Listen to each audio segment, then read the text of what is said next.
So these people, when you want to hit them hard, go after a white man.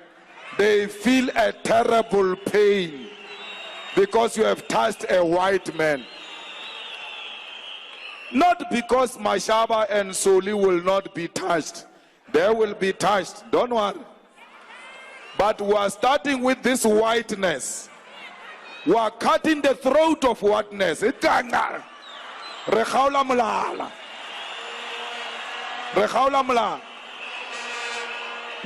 rekhaula mulala ko PE kwa nga fedile ga yon. We are dressed in black today. This is our Black Monday in South Africa. I'm Steve Hofmeyr, and this is an SOS to the world. On behalf of all South African agricultural farmers, every Monday is a black one for them. It is impossible to feed a nation while constantly made to watch your back. When the calls come through of attacks, a daily thing now, farmers drop their implements and they rush home to see if it was their family, maybe their friends, and their neighbor. And if not, they thank God that it wasn't their turn that hour. We are now losing more than a farmer a week. Well, in Canada, the UK, Europe, and Australia, your murder rate is 2 out of 100,000 in a bad year. South Africa's was 34.1 out of 100,000 in 2017. But our farmers are brutally slaughtered at 156 out of 100,000, and this measly detail is omitted from our national crime report every year. We, who should harvest, stand in cemeteries over weekends. We who should sow have become a nation of mourners. But it's not just the numbers, it's the type of brutality, unheard of in a modern world. We South Africans could have been the model example of a peaceful democracy. Well, the world thought so too 20 years ago. But then it turned out that our government governs like terrorists. The world disappeared. The world subsidized these terrorists. And now that we are terrorized by a dangerous, inept one-party state, now that our presidents, all of them, Nelson Mandela, Thabo Mbeki, Jacob Zuma, sing about killing minority South Africans, now that we are the murder and rape capital of the world, and now that our farmers are slaughtered at 5 times the national average, and our national average is already 5 times your murder rate, now the world has deserted us. Our murder rate is abnormal even for countries at war. And why can't we fix this from the inside? Many reasons. One of them, 80% of taxpayers in South Africa do not even vote for this government. Can you even stop and imagine for a second what that means in a socialist state? And not a single edifice that once made this country a healthy, world standard destination has remained standing. Not the healthcare, not the education, not the unemployment rate. In South Africa today, we have many different standards and many different kinds of rates. We, for instance, have a shattering school rape rate. We have a granny rape rate. We have a toddler rape rate. In a country where sangomas are treated as medical doctors and raping a virgin is seen as a cure for AIDS, why are we even surprised? We have an unprecedented farmer murder rate. Books have been written about it. I appeal now to our 800,000 expats who are now successful citizens in other countries with access to mayors and ministers and senators to relay this cry for help and to not forget us in what could have been the most beautiful country in the world, South Africa.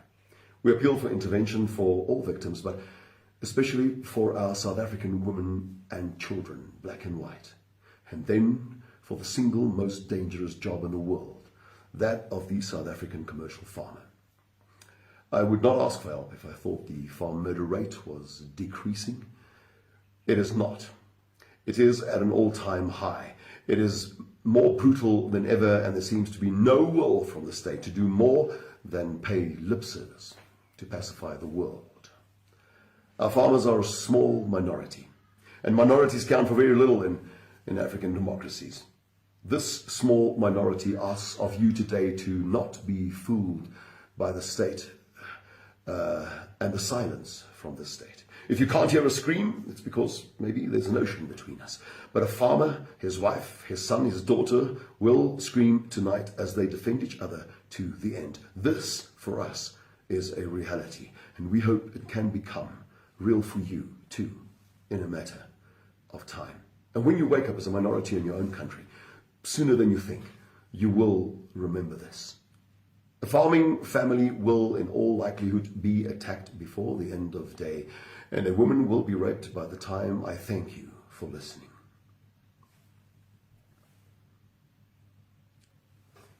I thank you for listening. Hey everyone.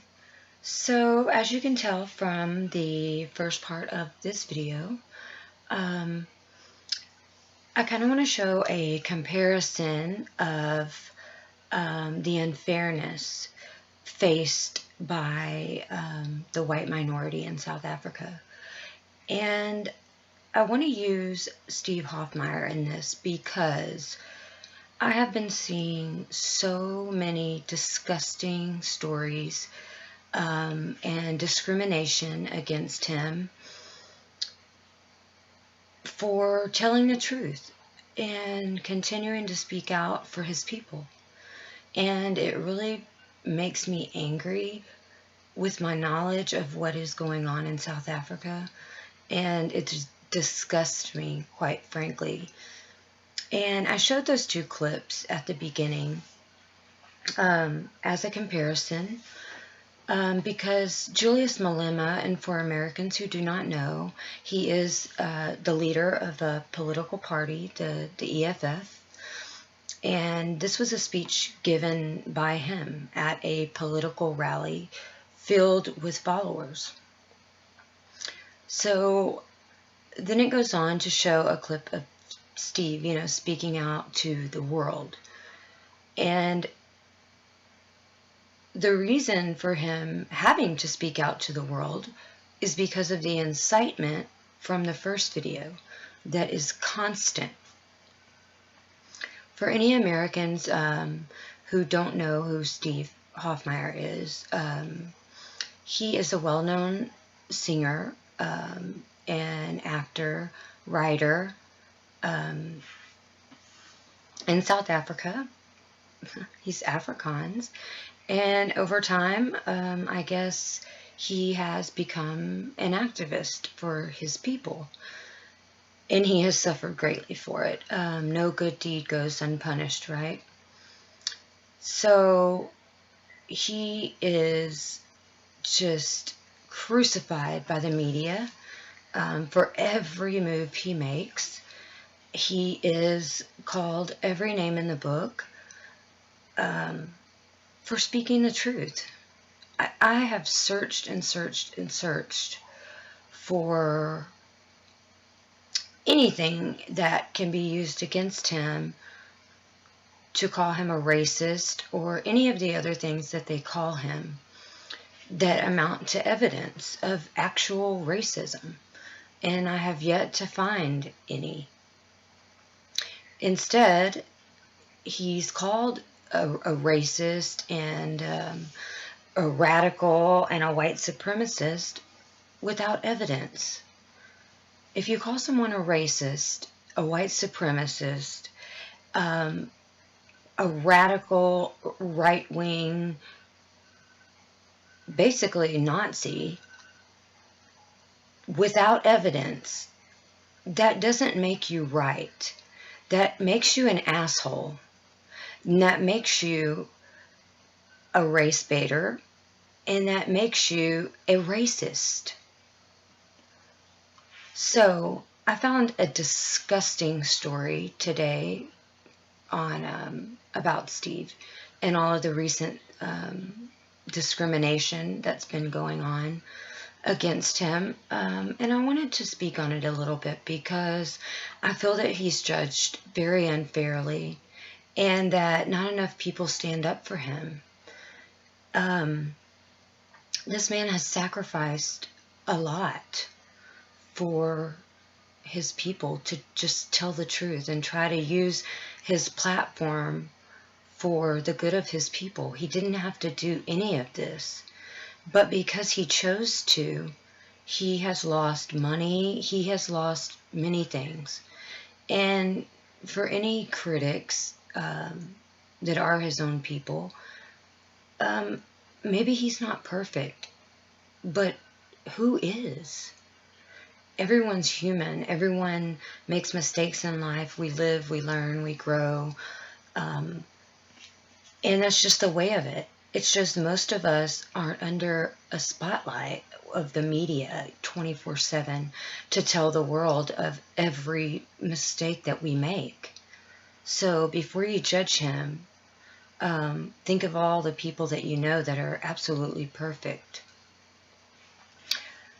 So I found this story, and it really pissed me off. And it's, of course, by News 24.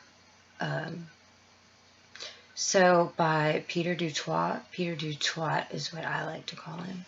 Sorry, I know that is very unladylike. It says, why Steve Hofmeyr is increasingly being isolated. Thanks to his popularity, Steve Hofmeyr's race baiting has been normalized over the years. He has been a fixture on society pages and the airwaves, but it seems those days are over. So, first I want to give you the definition of race baiting. So, race baiting, the definition of race baiting, it's a noun. The making of verbal attacks against members of a racial group.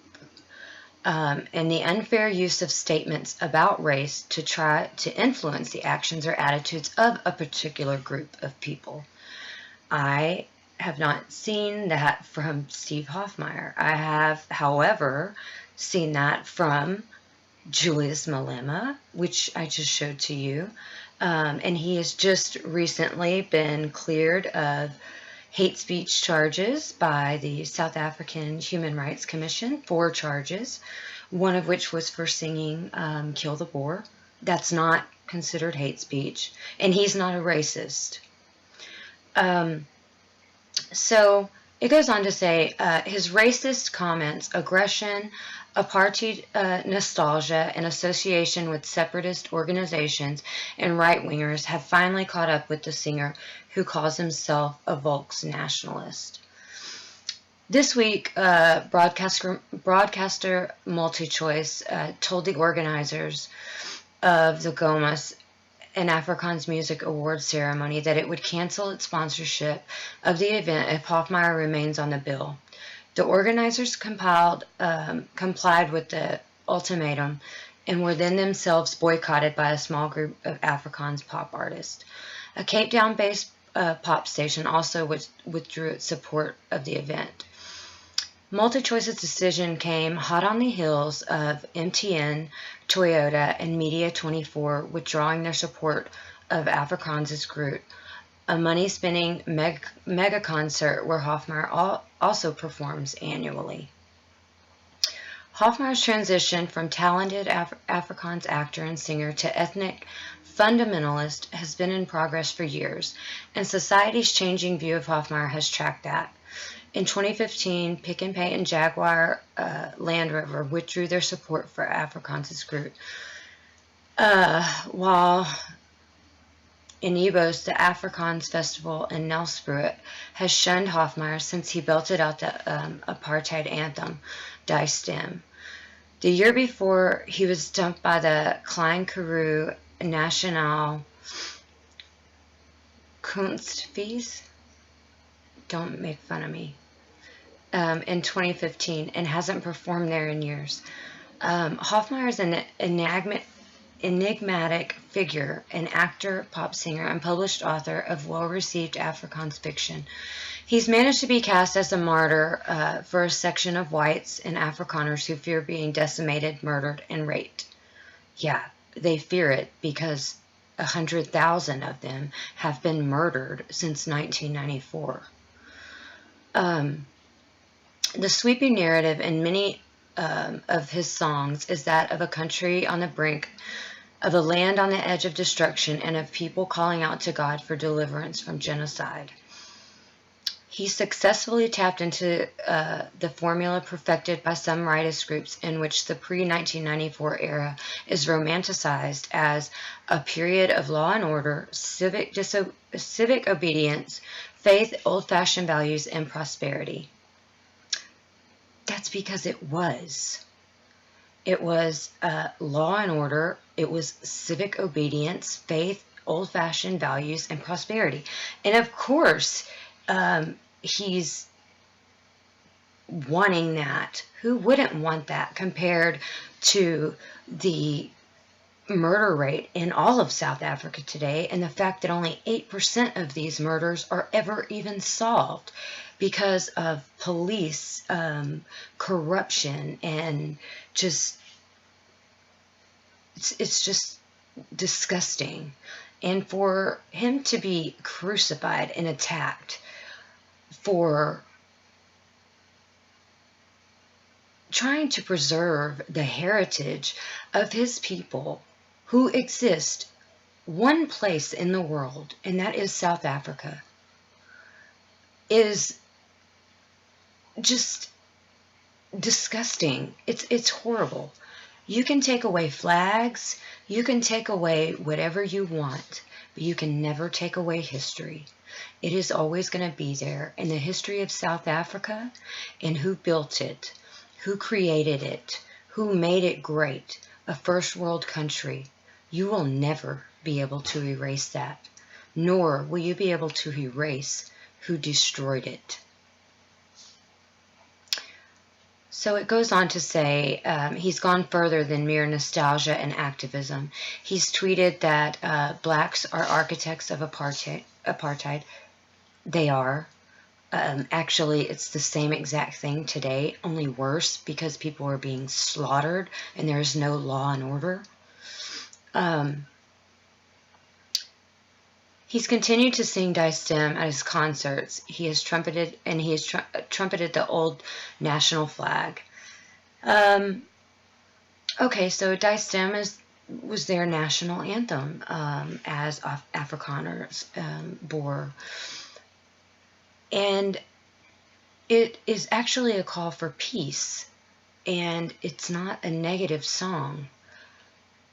That would be like in America, someone coming in and telling us we couldn't sing our national anthem anymore because it's racist. I mean, and actually I think that's been said before, but it's ridiculous. It's stupid, and none of us are going to stop singing it.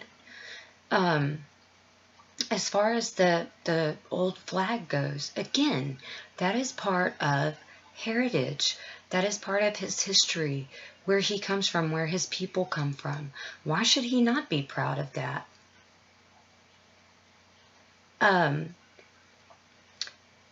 So I'll tell you a little about the flag, because it says, can you blame MultiChoice or any other company for not wanting to associate with someone so obviously antagonistic toward the post-1994 constitutional project and the imperative of racial reconciliation? You call this shit that's going on today racial reconciliation?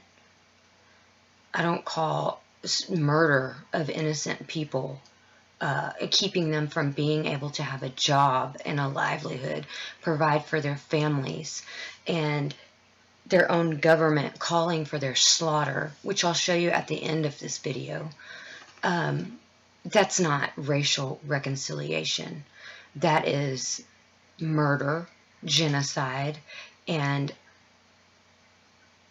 just seeking to punish people who had no part in what happened 400 years ago. It's ridiculous, and it shows the stupidity of this government. My child could run a government better than these people. Someone who visibly yearns for the days of Die Stem and the orange, white, and blue apartheid flag. Yeah, I would yearn for those days too, where my people weren't being slaughtered and I could sleep at night and I didn't live in a home surrounded by concrete walls and razor wire and cameras, and worry if someone was going to come into my house at night anyway and murder me and rape my wife and my children and torture them to death. So, based on the Dutch prince's, the flag is based on the Dutch prince's flag. It contained the flag of the United Kingdom, the flag of the Orange Free State, and the flag of the South African Republic in the center.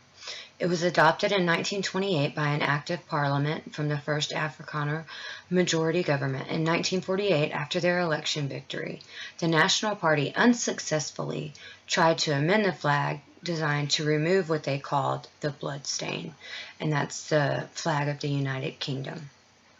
And for good reason, they wanted that removed. In 1968, Prime Minister John Boer proposed the adoption of a new flag.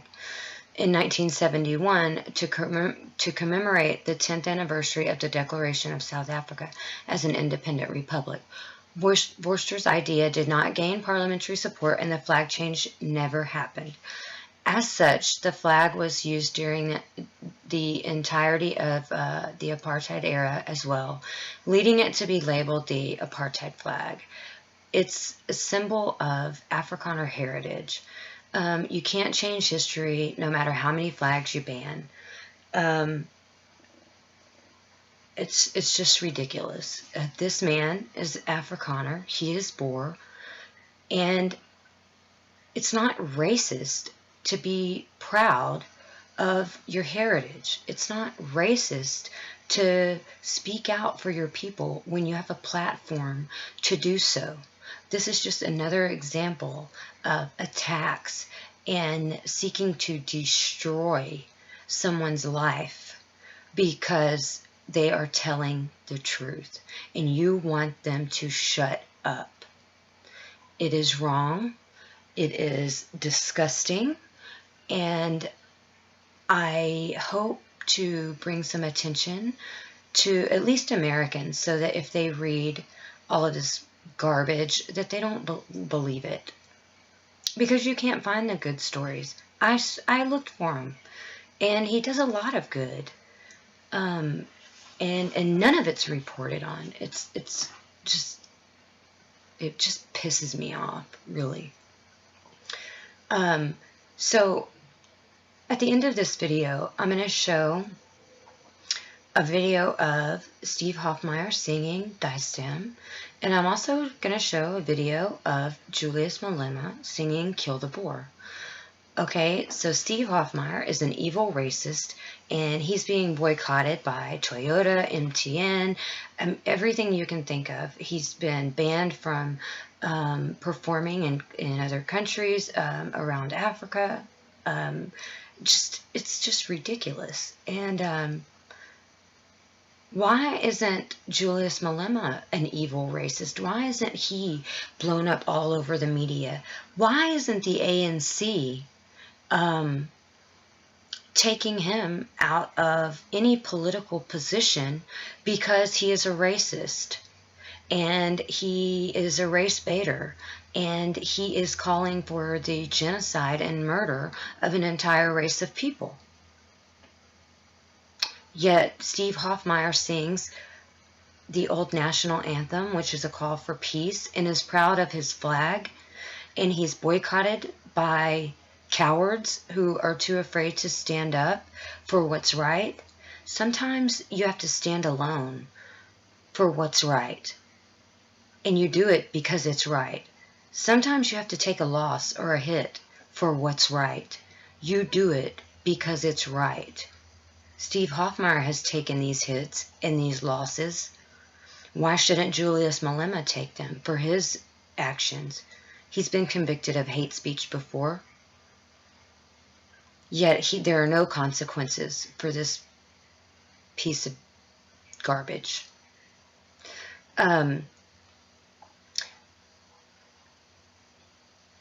I also want to say one more thing. Malema also, he would never speak Afrikaans, right? This is now even considered racist. Their own language they're trying to take it out of schools so that it's not taught because it's racist. But Julius Malema uses this at his rallies to taunt the Afrikaner community and threaten them. Like I said, their very language is considered racist. It's something he would never speak. He does this to say, I'm coming for you. Yet, it's not hate speech.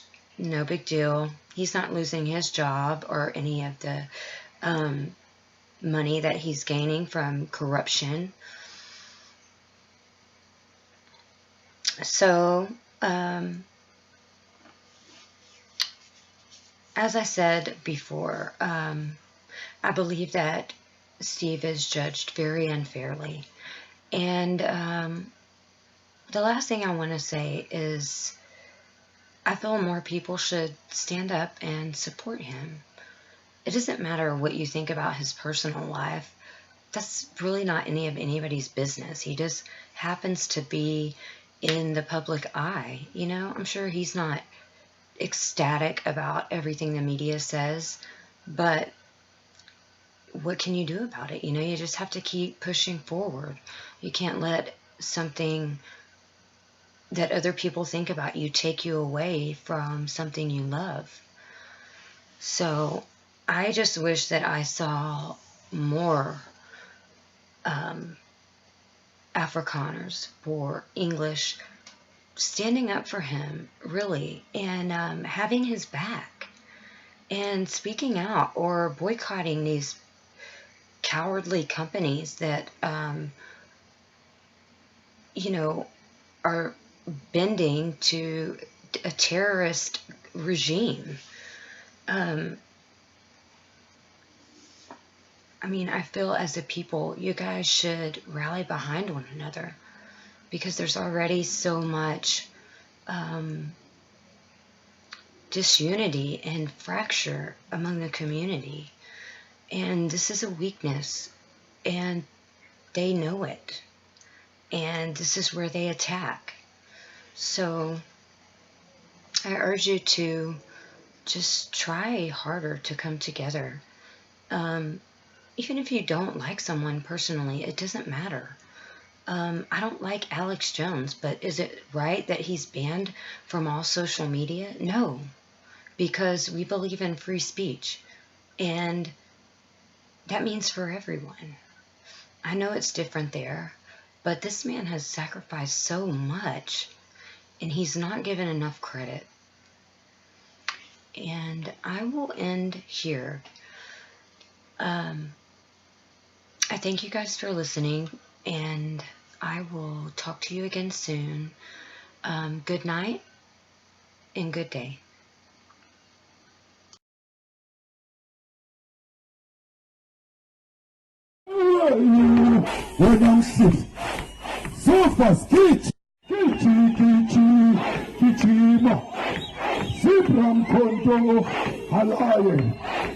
Shoot to kill, Umasa. Shoot to kill him. Kiss the poor, the farmer. Kiss the poor, the farmer. Brr, pa, pa, brr, pa, pa. Attention.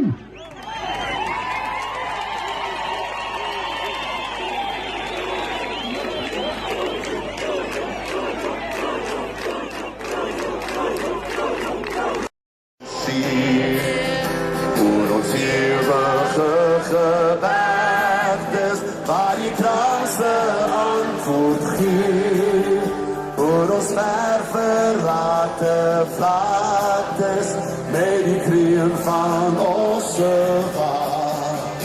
Luister die stem van ons geliefdes, van ons land Zuid-Afrika.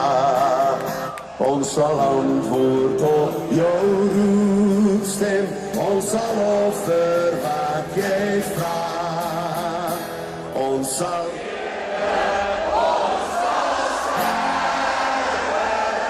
ons vir jou Zuid-Afrika.